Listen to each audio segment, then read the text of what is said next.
Welcome to our Bibgyo academy. तो चलते हैं आज के करंट अफेयर के वीडियो की तरफ। और आज का हमारा पहला वीडियो का जो टॉपिक है वो है हाइपरलूप टेस्ट ट्रैक। ठीक है, भारत की ये पहली हाइपरलूप टेस्ट ट्रैक है।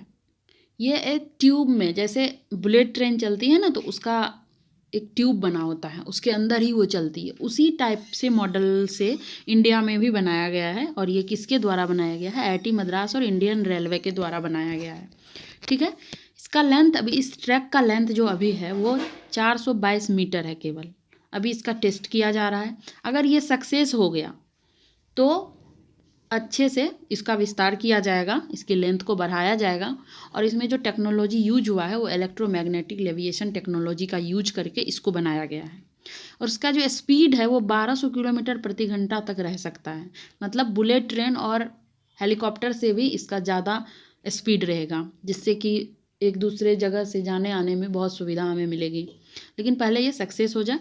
अभी ये चलाया गया है, तो मेन इसमें याद रखना है कि भारत की पहली है, तो इम्पोर्टेंट है। हाइपरलूप टेस्ट ट्रैक किसके द्वारा बनाया गया है? तो IIT मद्रास और इंडियन रेलवे के द्वारा इसको डेवलप किया गया है। नेक्स्ट है जर्मनी के नए चांसलर बनाए जाएंगे किसको? फ्रेडरिक मर्ज को। ठीक है, और अभी जो है वहाँ पे ओलाफ स्कोल्ज है। और जर्मनी में पहले महिला चांसलर थी, अभी तक एक ही महिला चांसलर बनी है, उसको भी ध्यान में रखना है, एंजेला मार्केल। ठीक है, अब आते हैं ACADA, अकाडा सिस्टम विकसित किया गया है। ठीक है, अकाडा सिस्टम विकसित किसके द्वारा किया गया है? तो ये DRDO के द्वारा किया गया है। इंडियन आर्मी ने LNT के साथ कॉन्ट्रैक्ट किया है, ये दोनों मिल करके बनाया है।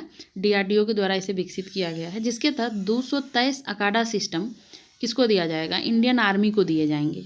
ठीक है, तो मैन्युफैक्चरिंग इसका कौन कर रहा है? LNT कर रहा है। डेवलप कौन किया है? DRDO कर रहा है। और इसमें जो खर्च है, इसका जो बजट है वो 18.43 करोड़ है। तो अच्छा खासा बजट है इसका। और मैन्युफैक्चरिंग आपको बता दिए हैं कि LNT कर रहा है। अब देखते हैं अकाडा का फुल फॉर्म क्या होता है। अकाडा का फुल फॉर्म होता है automatic chemical agent detection and alarm. ठीक है, और ये काम क्या करती है? युद्ध के समय में केमिकल और टॉक्सिक पॉइजनस गैसेस को डिटेक्ट करता है।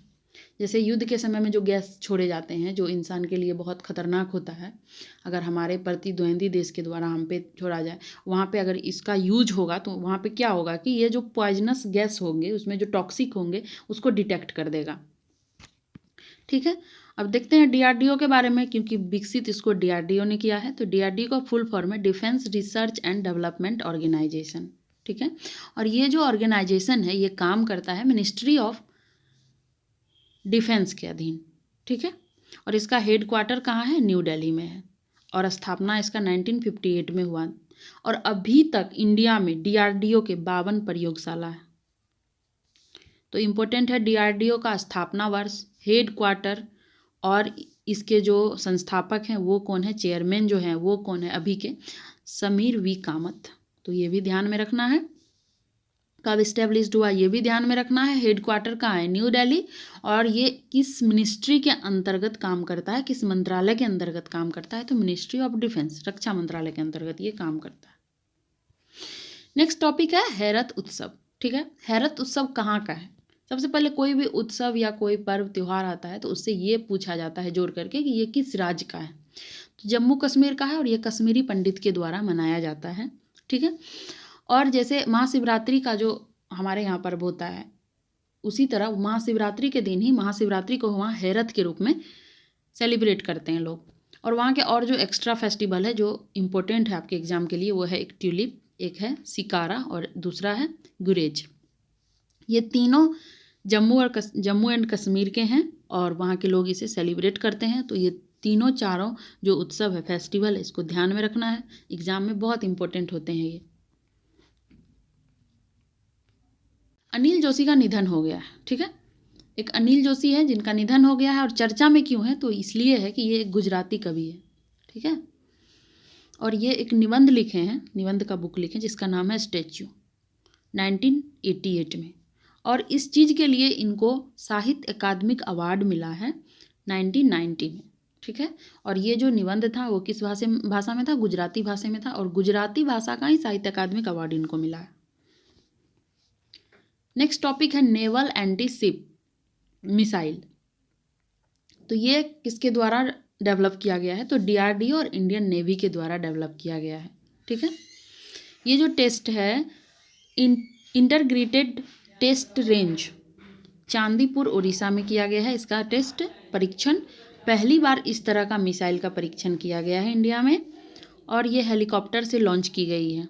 इसका जो वेट है वो 380 किलो है और लेंथ जो है वो 3.6 किलोमीटर है, 12 फीट। रेंज इसका 5 से 55 किलोमीटर, मतलब 5 किलोमीटर से लेकर के 55 किलोमीटर तक है। नेक्स्ट है हमारा शिक्षा संजीवनी योजना। शिक्षा संजीवनी बीमा योजना ये किस गवर्नमेंट के द्वारा चलाया गया है? किस स्टेट गवर्नमेंट के द्वारा? तो राजस्थान गवर्नमेंट के द्वारा चलाया गया है इसको। ठीक है, और ये किस लिए चलाया गया है? राजस्थान का जो काफ़ी ज़्यादा क्षेत्र है वो ग्रामीण है, तो इसीलिए वहाँ के बच्चे को स्कूल जाने के लिए उसके पेरेंट्स को प्रोत्साहित करने के लिए इस योजना को चलाया गया है। ठीक है, इस योजना के अंतर्गत पेरेंट्स को प्रोत्साहित किया जाएगा कि वो बच्चे को स्कूल भेजे। गवर्नमेंट स्कूल के बच्चों को भी और पेरेंट को भी एक्सीडेंट इंश्योरेंस देने के लिए इस योजना के अंतर्गत ये प्रावधान है कि उसको एक्सीडेंट इंश्योरेंस मिलेगा, और 1 to 5 क्लास के बच्चे को इसमें कवर किया जाएगा। और ये जो एक्सीडेंटल इंश्योरेंस है ये 18 वर्ष तक मिलेंगे।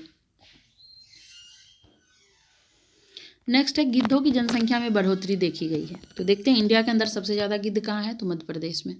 ठीक है, मध्य प्रदेश में फॉरेस्ट डिपार्टमेंट द्वारा इसकी सर्वेक्षण की जा रही है। 2016 से गिद्ध सर्वेक्षण वहाँ पे हो रही है, और अभी 2025 में देखा गया है कि 12,981 गिद्ध है 2025 में।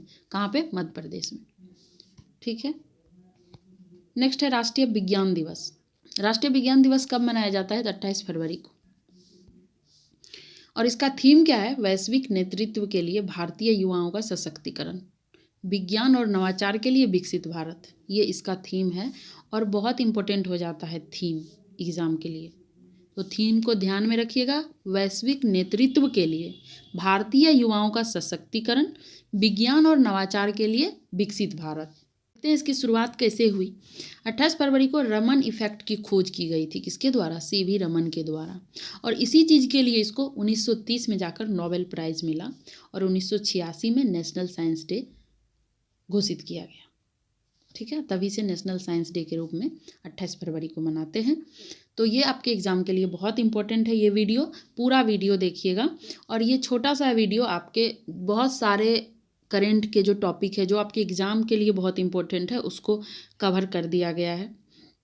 एंजॉय कीजिए वीडियो को। अगर वीडियो अच्छी लगी हो तो लाइक, कमेंट और सब्सक्राइब कर दीजिएगा। Thank you for